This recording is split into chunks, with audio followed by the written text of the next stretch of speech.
This horse is lame and not bearing any weight on that front foot. After I explore this hoof, you're going to see that this horse will be going to the vet. I have my suspicions on what I might find here. So I began carefully exploring this hoof. The tool I'm using is a hoof pick, and this particular one has a very dull blade on the end. I'm always very careful to begin with because the possibility of there being a nail embedded in the foot, which is always a possibility, and those are never to be touched. And the horse would go to the vet immediately. As I've looked at the other hooves already, I've got some real suspicions.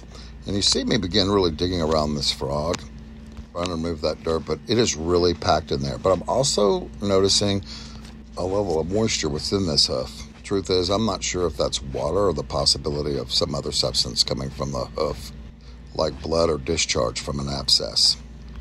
So my digging's getting a bit deeper here, and I decide I'm going to go ahead and start taking out those bars. So I give a slight pull to see if I can remove them. They should not be sitting up like that. This horse hasn't been trimmed in a bit. There you go. See, I was able to pull off one bar. That's like having a piece of wood just stuck in the foot. So I'll go ahead and grab my nippers and pull out the other one. Grab a little piece of that frog with it. And now I'm getting pretty suspicious because I'm beginning to see where there maybe should be some dry dirt is not dry at the apex of that frog. That's the pointy end that goes to the front of the hoof. And now I'm going to start to move and brush some of that material away. And now I'm going to begin getting really careful. You can see me, I'm just more doing this like an archaeological dig than a hoof cleaning.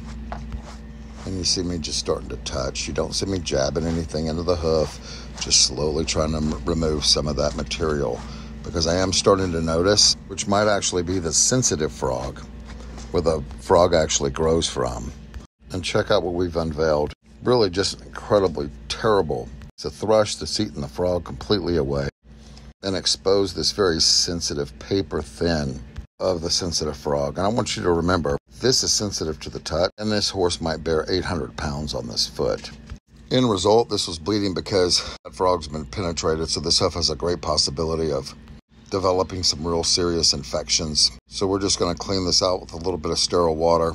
We're going to wrap this up and keep them comfortable and call a veterinarian ASAP and get them some vet care.